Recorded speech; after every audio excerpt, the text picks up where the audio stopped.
Puji Tuhan, Shalom. Kembali lagi kita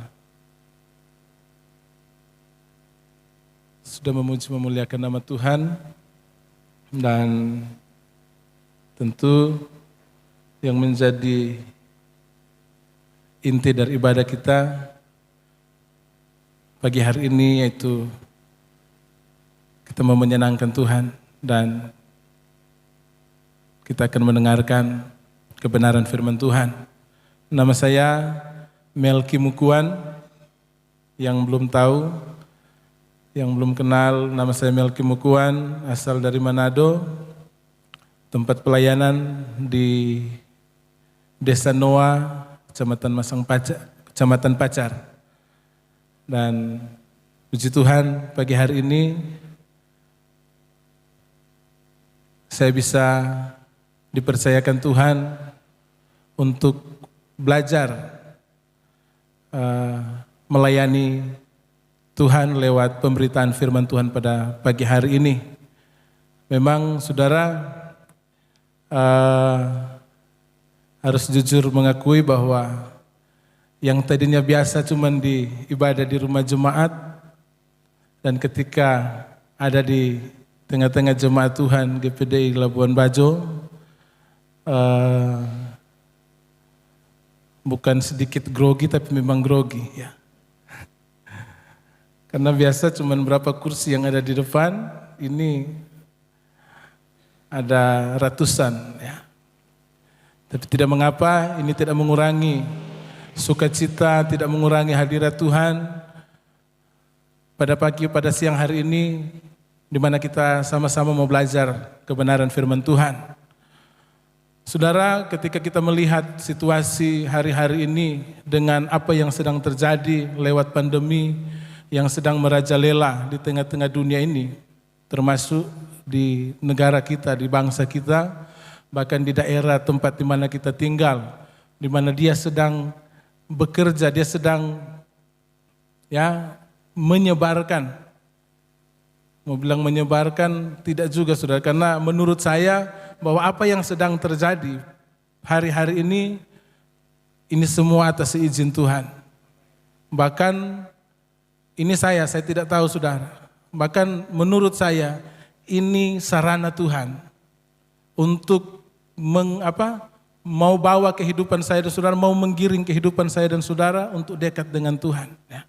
Namun saudara yang dikasih oleh Tuhan, pada kenyataannya ada begitu banyak, bahkan terlalu banyak orang percaya yang tidak bisa melihat jauh ke dalam bahwa sesungguhnya ini cara Tuhan sebenarnya untuk membawa kehidupan kita supaya kita dekat dengan Tuhan. Tetapi sebaliknya, ada begitu banyak orang yang mereka bersembunyi ya, karena takut dengan apa yang sedang terjadi. Itu sebabnya saudara yang dikasih oleh Tuhan, tidak salah kebenaran firman Tuhan katakan bahwa kita harus belajar firman Tuhan. Kita harus selidiki kebenaran firman Tuhan agar supaya kita bisa tangkap, kita bisa tahu bahwa yang sedang terjadi, yang sedang berkeliaran di sekitar kita, ini sarana Tuhan. Ini cara Tuhan untuk mengingatkan kehidupan saya dan saudara agar supaya kita bergantung sepenuhnya kepada Tuhan ya. Karena saudara yang dikasih oleh Tuhan melihat situasi yang ada hari-hari ini, yang sebenarnya orang sebenarnya bukan takut corona ya. Yang mereka takutkan sebenarnya kematian. Padahal kematian itu seperti yang saya katakan tadi, itu sebenarnya siapapun kita pasti akan mengalami hal yang demikian. Mau masih umur anak-anak, mau bayi, dewasa atau sudah lansia, kita pasti akan mengalami, kita sedang menuju ke sana. Bahkan saya katakan bahwa kehidupan kita sekarang hari-hari ini sedang ada dalam antrian. Ya. Jadi buat apa kita mau bersembunyi? Ya. Mengabaikan apa yang Tuhan inginkan kita lakukan di hari-hari ini. Seperti yang kita kerjakan siang hari ini ibadah ya. Mau jemaat besar, jemaat kecil, ketika ada di situasi hari-hari ini banyak yang bersembunyi saudara ya. Padahal ini cara Tuhan untuk mendewasakan kehidupan kita, atau lebih tepat sesuai dengan tema khotbah, untuk memurnikan kehidupan saya dan saudara. Ya. Karena yang mengalami ini bukan hanya jemaat, bukan hanya orang-orang yang tidak kenal Tuhan, bukan hanya orang-orang yang mengenal Tuhan, bahkan semua kita mengenal, semua kita yang ada di dunia ini mengalami hal yang demikian. Lantas buat apa kita mau bersembunyi, saudara? Ketika pintu gereja, ketika ada kesempatan untuk kita bisa menyenangkan Tuhan, mari kita datang menyenangkan Tuhan. Ya. Lewat ibadah yang kita kerjakan pada pagi hari ini. Karena sejujurnya saudara yang dikasih oleh Tuhan, seperti yang saya katakan tadi, bahwa kita hari-hari ini, sementara Tuhan sedang menggiring kita untuk memurnikan kehidupan saya dan saudara. Karena saya katakan tadi bahwa gereja tanpa melewati pemurnian, tanpa dimurnikan, dia tidak akan bisa menikmati janji Tuhan. Ya. Tadi saya ibaratkan seperti, lebih baik kita baca dulu kebenaran firman Tuhan yang terdapat dalam kitab Ayub.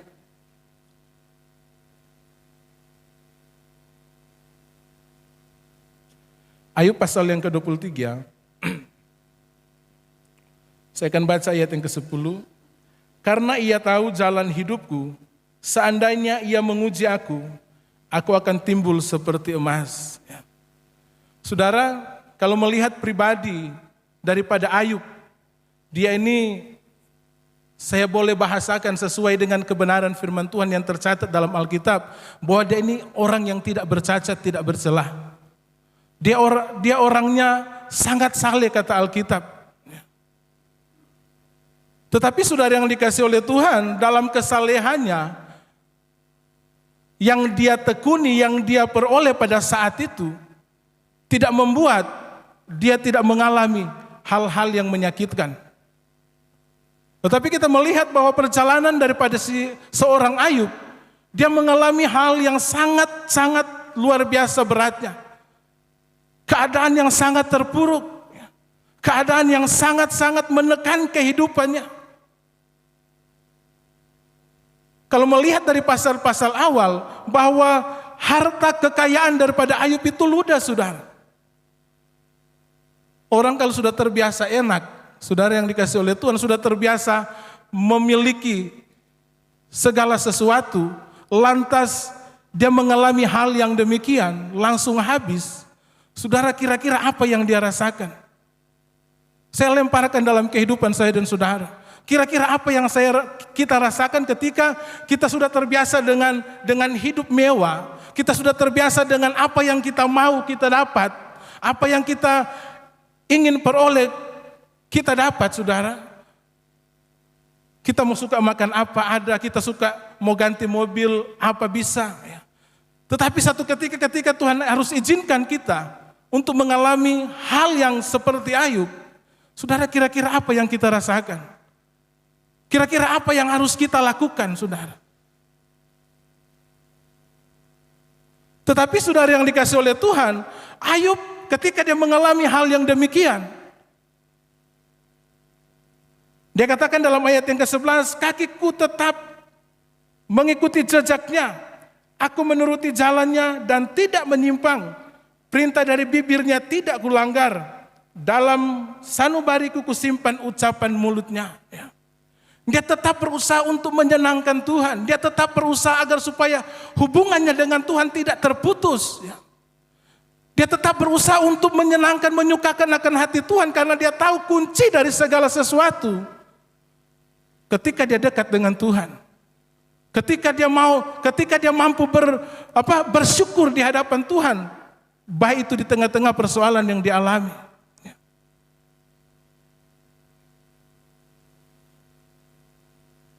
Saya tahu, kita semua yang ada dalam ruangan ini tetap ada sedang menghadapi persoalan. Bahkan kita tidak akan pernah lepas dari persoalan tersebut, saudara.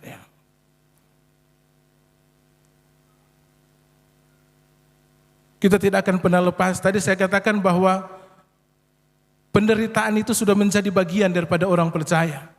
Atau kalau orang Manado bilang itu sudah menjadi makanan sehari-hari, sudah menjadi smokol pagi, saudara. Untuk orang percaya. Kalau kita melihat gereja Tuhan mula-mula, saudara yang dikasihi oleh Tuhan, itu mereka itu mendapat perlakuan yang tidak wajar. Mereka hidup, ya. Mereka diberikan kesempatan untuk hidup, tapi saudara yang dikasihi oleh Tuhan, mereka ada dalam keadaan yang tertekan, sangat tertekan, saudara. Ya. Mau ibadah seperti ini, saudara mau kumpul-kumpul tidak bisa, saudara. Sedangkan ketika mereka tahu bahwa dia orang percaya, pengikut Kristus, ya, mereka berusaha untuk menghimpit dia, mereka berusaha untuk menekan. Ya.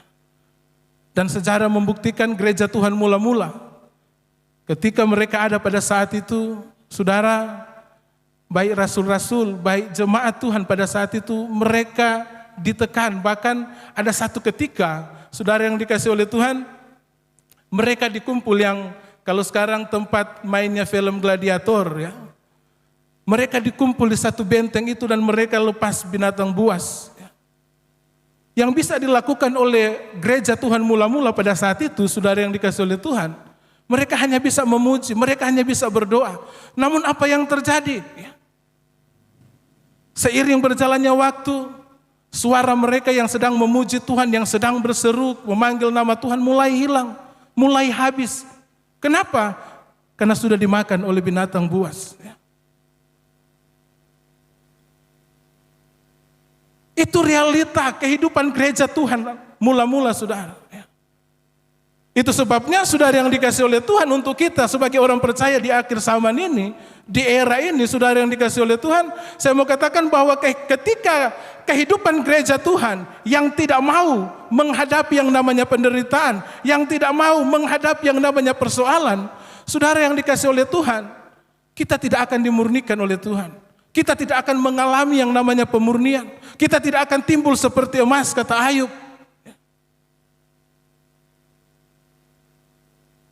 Makanya hari-hari ini, saudara yang dikasihi oleh Tuhan, ketika Tuhan harus bawa kehidupan saya dan saudara ada di situasi seperti ini, saudara, kita harus berusaha untuk menangkap apa maksud Tuhan dari semua yang sedang terjadi hari-hari ini. Baik itu pandemi, baik itu masalah dalam keluarga, dalam rumah tangga, dalam pekerjaan. Kita harus berusaha untuk menangkap apa maksud Tuhan dalam kehidupan kita. Karena saatnya sekarang ini bukan saatnya kita bermasa bodoh, bukan saatnya kita bermalas-malasan, tidak mau tahu dengan kebenaran Tuhan, tidak mau tahu dengan isi hati Tuhan, tidak mau tahu dengan maksud Tuhan dalam setiap kehidupan kita.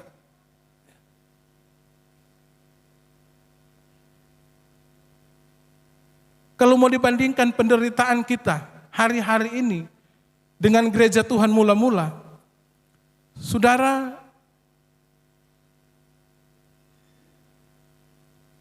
kira-kira lebih berat mana? Lebih sengsara mana, saudara? Kita yang hari-hari ini penderitaan kita ketika kita menghadapi pengkhianatan dari orang-orang di sekitar kita. Baik istri terhadap suami, suami terhadap istri, dan sebaliknya anak-anak terhadap orang tua, teman-teman kerja, dan sebagainya. Mungkin hanya itu penderitaan yang kita alami, persoalan yang kita alami di tengah-tengah dunia ini, hanya sebatas itu. Walaupun saudara yang dikasihi oleh Tuhan, ada juga yang mengalami seperti yang dialami oleh gereja Tuhan mula-mula. Tapi tidak semua, saudara. Seperti orang-orang percaya yang ada di Cina sana, saudara. Dia punya kesaksian-kesaksian yang mereka upload, itu luar biasa, saudara. Mereka mengalami pemurnian langsung dengan gaya hidup yang mereka hadapi pada saat itu, saudara. Nah, penderitaan apa yang paling berat yang kita alami hari-hari ini? Kita yang tahu. Tetapi saudara yang dikasihi oleh Tuhan, penderitaan itu tidak akan mampu, bahkan tidak akan bisa untuk membatasi kita, untuk menahan kita agar supaya kita bisa bersyukur kepada Tuhan, agar supaya kita bisa menyenangkan akan hati Tuhan. Karena Alkitab sendiri mengatakan bahwa siapakah yang dapat memisahkan kita dari kasih Kristus? Kelaparan, penderitaan, keterlenjangan, Tidak ada yang bisa membatasi kita, tidak ada yang bisa menghambat kita ketika kita datang memuji memuliakan nama Tuhan. Jadi saudara yang dikasih oleh Tuhan, dengan segala situasi, dengan segala persoalan yang kita hadapi hari-hari ini, itu bentuk cinta Tuhan dalam kehidupan saya dan saudara. Itu bentuk perhatian Tuhan dalam kehidupan saya dan saudara. Kalau Tuhan tidak mengasihi kita, kalau Tuhan tidak mencintai kita, Tuhan kasih biar, saudara. Saudara mau buat apa silakan. Saudara masih tetap menjadi orang yang suka marah, silakan. Saudara masih mau tetap menjadi orang yang suka iri, silakan. Sama halnya kita terhadap anak-anak kita, saudara. Saudara, saya belum dipercayakan anak. Sama halnya saudara yang terhadap anak-anak saudara yang sudah dipercayakan anak. Kalau saudara tidak mencintai, tidak mengasihi anak saudara, saudara kasih biar, terserah engkau mau buat apa silakan. Tetapi oleh karena saudara mencintai, mengasihi anak saudara, sehingga saudara harus mendidik dia, menata dia, agar supaya dia memiliki masa depan yang cerah. Dia bisa menjadi kesukaan bagi Tuhan. Demikian halnya Tuhan terhadap saya dan saudara. Makanya Tuhan harus izinkan segala sesuatu kita alami.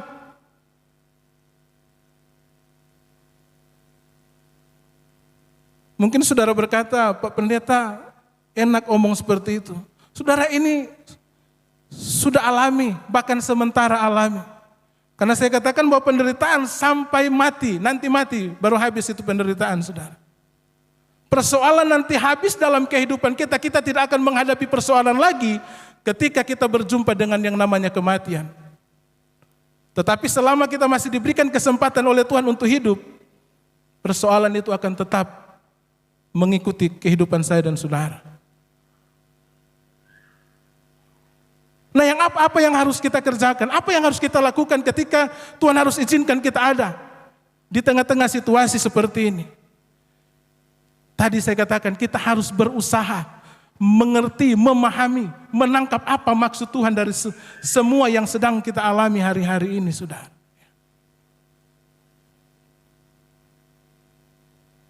Karena kesukaran ini bukan hanya jemaat yang mengalami, ataupun bukan hanya gembala, pendeta-pendeta yang mengalami. Semua ya pasti mengalami. Orang yang tidak kenal Tuhan pun mereka mengalami hal yang sama, saudara. Tetapi bedanya mereka dengan kita, mereka tidak mempunyai jaminan. Kita mempunyai jaminan.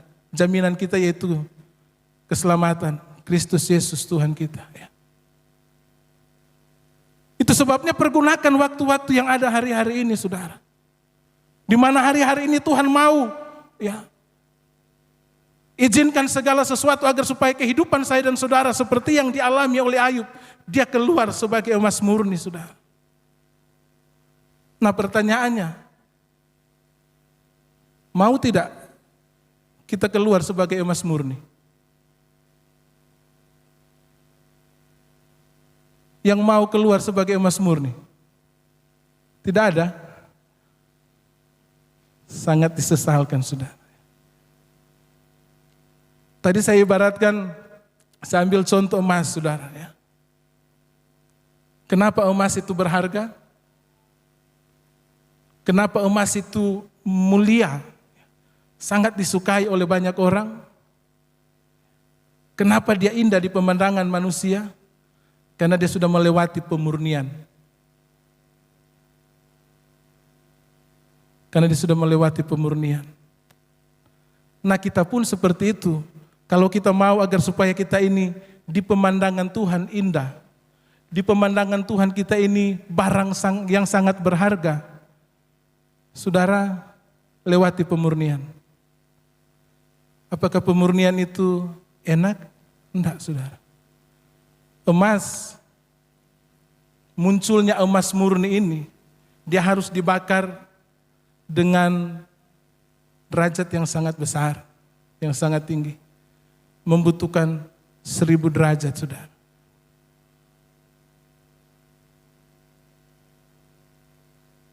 Namun kita mau atau tidak, suka atau tidak,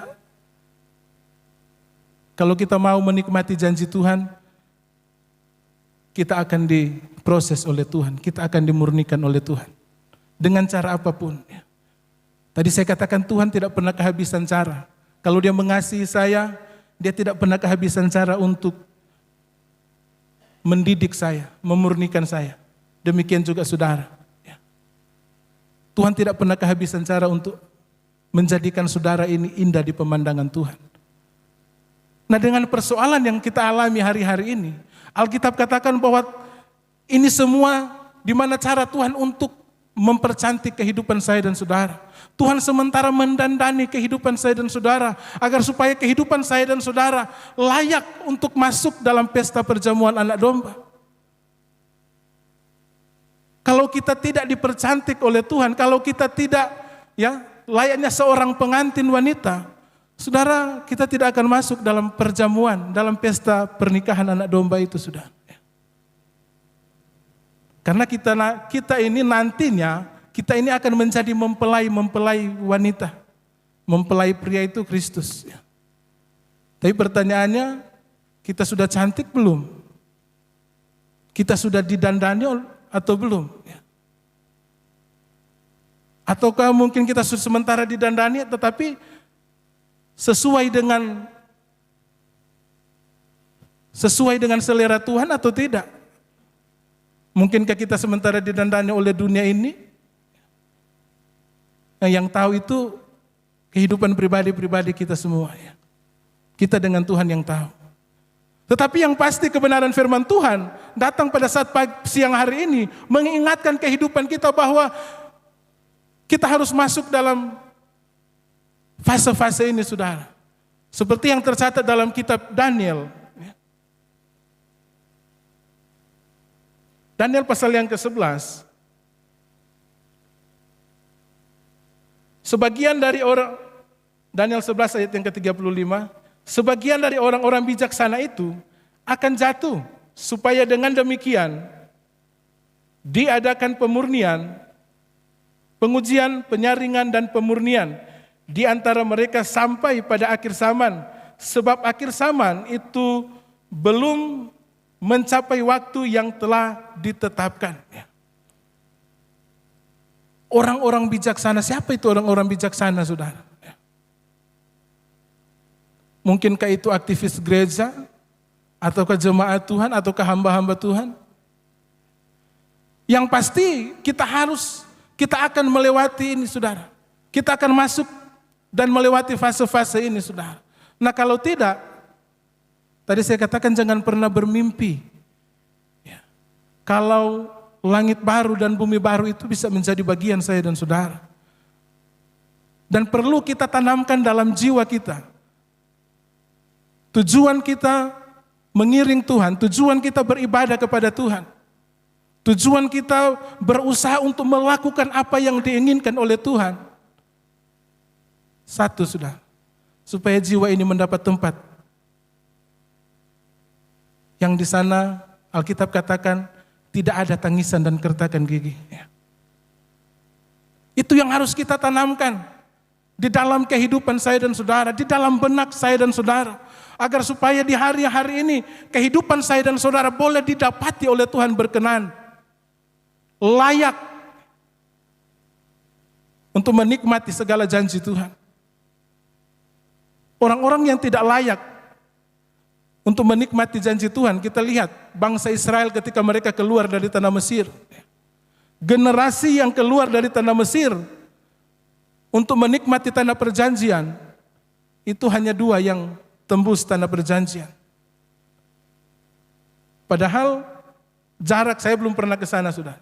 Jarak dari tanah Mesir ke tanah perjanjian dengan ditempuh jalan kaki, menurut yang sudah ke sana hanya butuh 11 hari. Tetapi Tuhan putar mereka. Tuhan bawa mereka selama 40 tahun. Apa maksud Tuhan dengan semua yang sedang terjadi di tengah-tengah bangsa Israel?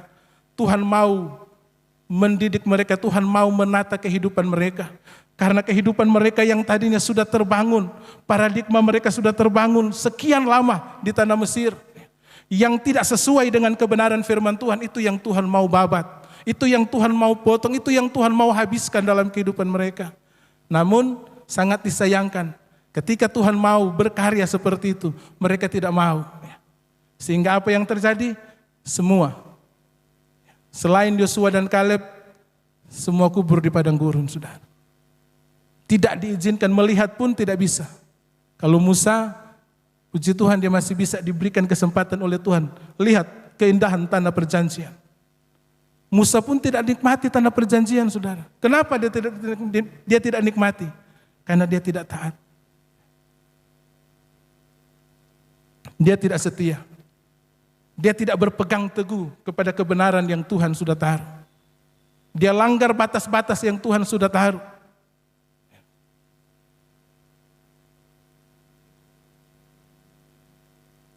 Nah, bagaimana dengan kita? Di era sekarang ini, saudara. Apakah kita puas ketika kita sudah menjadi orang Kristen? Apakah kita puas ketika kita setiap hari Minggu menghadiri kegiatan ibadah seperti yang kita kerjakan siang hari ini? Saudara, tadi saya katakan ibadah seperti ini saya tidak katakan salah. Ini baik, bagus, saudara. Tetapi saudara yang dikasih oleh Tuhan, perlu saudara ketahui bahwa ibadah yang seperti yang kita kerjakan pagi hari ini, siang hari ini belum cukup, belum bisa memenuhi kuota Tuhan. Yang bisa, yang membuat secara otomatis keselamatan menjadi bagian saya dan saudara. Termasuk saya, kami hamba-hamba Tuhan. Ini belum cukup, saudara. Ketika kami berkhotbah, ketika kami ada di tengah-tengah bendang Tuhan, melayani Tuhan, di tengah-tengah kesukaran, di tengah-tengah pergumulan. Saudara, itu belum cukup. Keselamatan itu secara otomatis menjadi bagian kami. Belum, saudara. Karena pertempuran yang sesungguhnya bukan seperti ini. Tetapi pertempuran yang sesungguhnya ketika kita ada di tengah-tengah padang gurun. Ibadah kita yang sesungguhnya ketika kita berada di tengah padang gurun, saudara. Mampu tidak kita menyikapi semuanya itu? Mampu tidak kita bisa mengatakan terima kasih Tuhan? Mampu tidak kita bisa melihat bahwa kita bisa menangkap apa yang Tuhan inginkan dalam kehidupan kita? Saudara, ketika menghadapi yang namanya fitnaan, pengkhianatan, itu sakit, saudara. Ketika Tuhan izinkan saya alami, rasanya saya mau tinggalkan. Orang Manado bilang, bus-bus atau susah-susah. Di Manado kalau cuma mau cari hidup senang bisa, sudah. Tetapi apakah itu yang Tuhan kehendaki untuk saya lakukan? Enggak, bukan itu. Tuhan mau yang saya lakukan ketika saya ada di padang gurun, saya tetap setia. Tuhan mau ketika saya Tuhan mau agar supaya apa yang saya lakukan hari-hari ini yang bisa menyenangkan akan hati Tuhan. Ketika saya ada di padang gurun, saya bisa berkata terima kasih Tuhan. Bentuk aku Tuhan. Ini aku buka hati untukmu. Sakit, saudara. Ketika saya diproses dengan orang-orang di sekitar kita, baik itu istri, baik itu jemaat, sakit.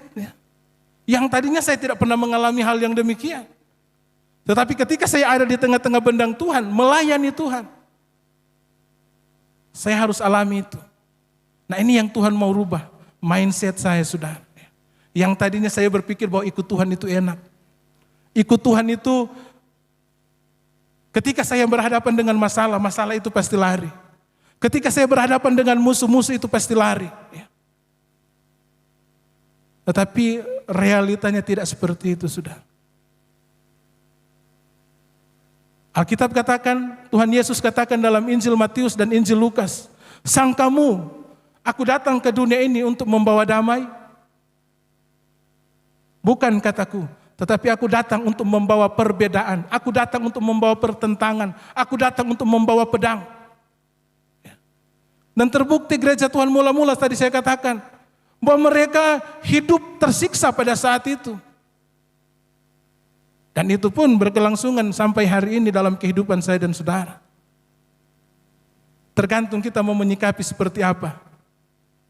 Kalau sikap kita, yang kita ambil itu keliru, hati Tuhan didukakan. Tetapi kalau sikap kita benar, hati Tuhan disenangkan.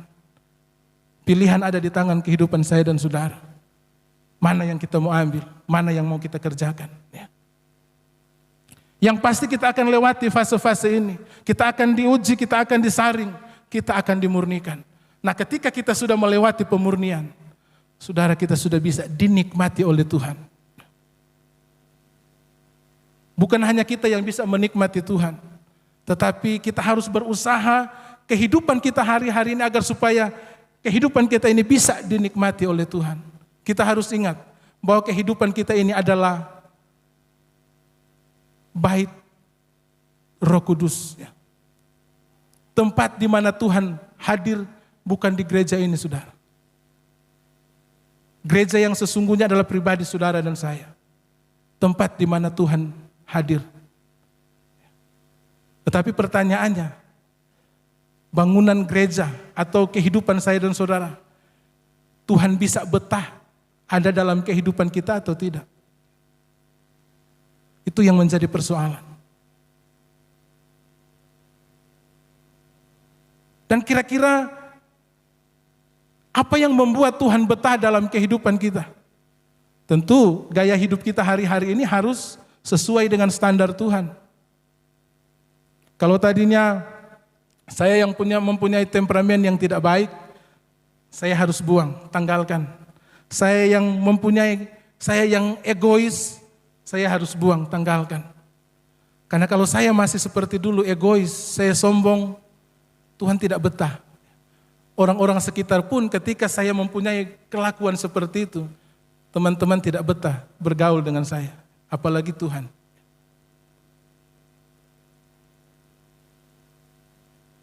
Itu sebabnya saudara yang dikasih oleh Tuhan, mari hari-hari ini kita berusaha. Tadi saya katakan bukan saatnya kita berdiam diri, bukan saatnya kita bermasa bodoh, tetapi saatnya kita mau berusaha hari-hari ini untuk menarik hadirat Tuhan, untuk menarik perhatian Tuhan, untuk ada dalam kehidupan saya dan saudara. Saatnya hari-hari ini kita mau berusaha, kita mau bekerja agar supaya kepedulian Tuhan itu penuh dalam kehidupan saya dan saudara. Karena apa gunanya? Alkitab katakan apa gunanya kita memiliki seantero dunia kalau kita jauh dari Tuhan. Jauh dari perkenanan Tuhan. Percuma apa yang kita miliki. Walaupun seantero dunia ini, itu menjadi bagian saya dan saudara. Tetapi kalau kita jauh dari perkenanan Tuhan, buat apa saudara? Itu sebabnya hari-hari ini yang perlu kita kerjakan. Mari kita senangkan Tuhan. Mari kita lakukan, kita berbuat untuk Tuhan. Rasul Paulus katakan bahwa hidup untuk Kristus, mati adalah sebuah keuntungan.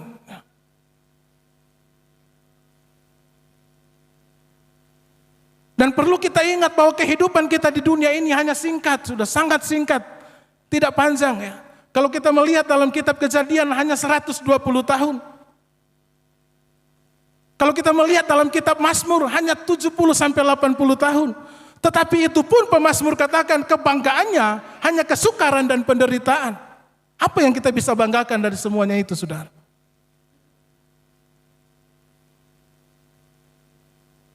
Kalau kuat 80 tahun tetapi kebanggaannya kesukaran dan penderitaan.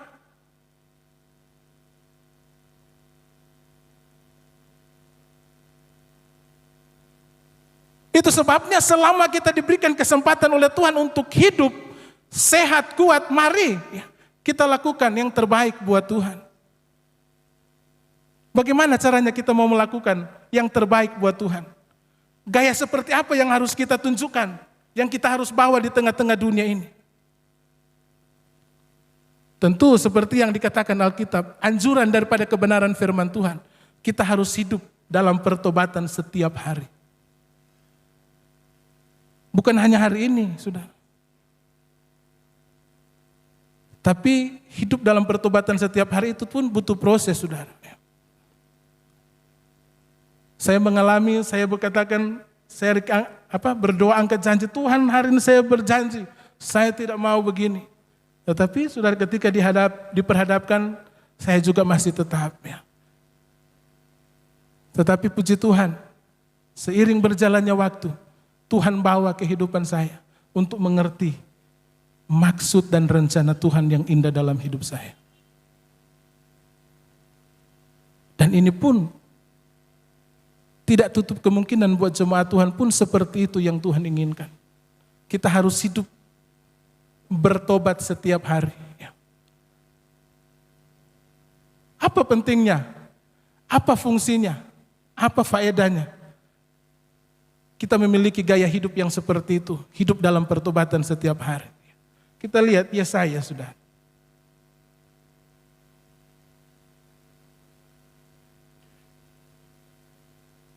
Yesaya pasal yang ke-30.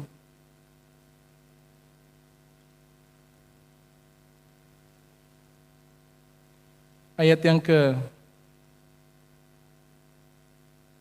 saya baca mulai ayat yang ke-14.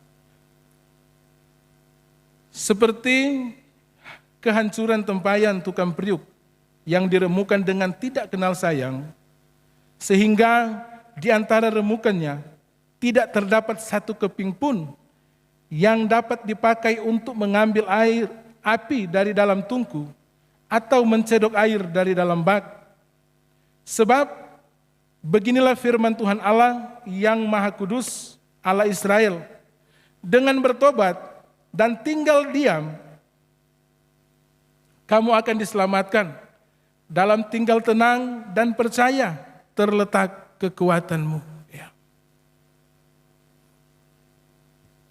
Kalau saya tanya, siapa yang mau diselamatkan? Pasti semua suka diselamatkan, sudah.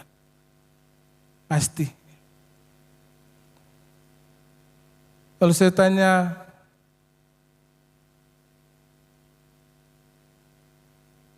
siapa yang ingin tetap kuat ketika menghadapi badai, pasti semua suka. Tapi pertanyaannya hari-hari ini, sudah. Yang menjadi pertanyaan dalam kehidupan kita, kita siap tidak ya, untuk melewati fase-fase ini, saudara. Ya. Kita siap tidak untuk dibentuk oleh Tuhan. Ya. Lewat orang-orang sekitar kita.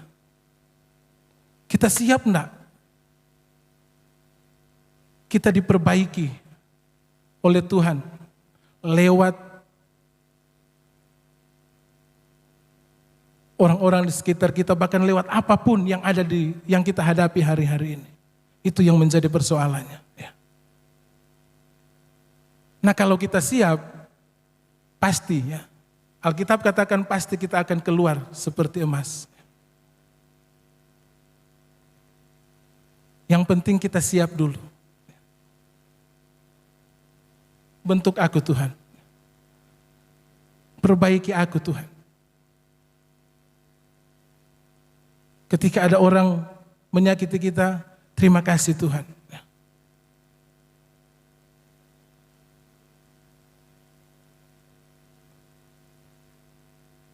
Jadi orang Kristen itu berat, saudara.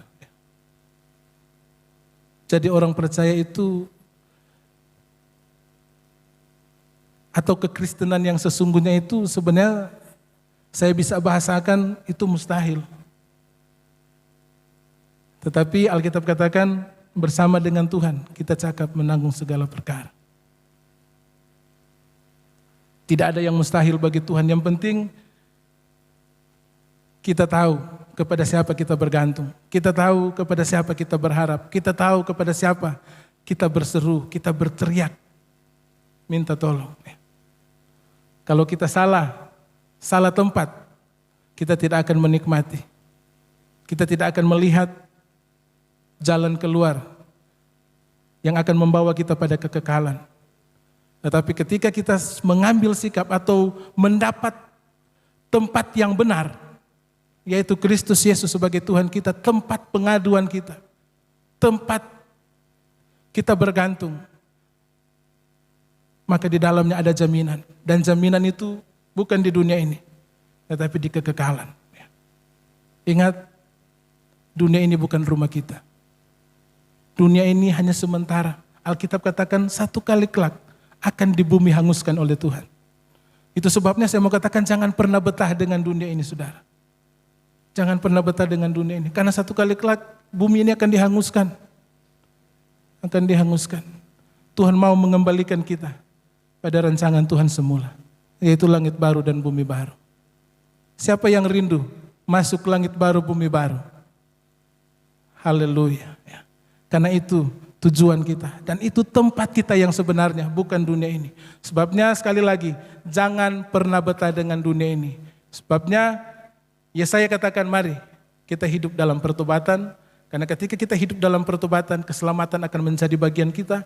Ketika kita tinggal tenang menghadapi persoalan, masalah apapun itu terletak kekuatan kita. Puji Tuhan, demikian firman Tuhan, saya kembalikan pada Bapak Gembala. Terima kasih Yesus.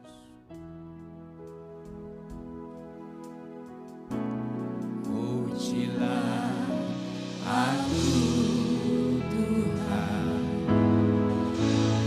cobalah aku Tuhan, selidiki batinku dan hatiku, mataku tertuju padamu. Aku cinta kepadamu, aku cinta padamu Tuhan. Aku rindu hadiratmu Tuhan. Aku ingin selalu dekat padamu, menikmati kehadiran. Sekali lagi saudara, nyanyikan pujian ini. Ujilah aku Tuhan, ujilah aku Tuhan. Haleluya. Cobalah aku Tuhan, selidiki batinku dan hatiku, mataku tertuju padamu. Aku cinta padamu. Oh haleluya. Aku rindu hadiratmu Tuhan. Aku ingin selalu dekat padamu, menikmati kehadiranmu. Ku nyanyi hosana, hosana bagi Rajaku yang duduk di tahta. Aku muliakan dan kuagungkan, Kau layani. Ku nyanyi hosana. Mari saudara sejemput kita semua bangkit diri. Hosana bagi Rajaku yang duduk di tahta. Aku muliakan dan kuagungkan, Kau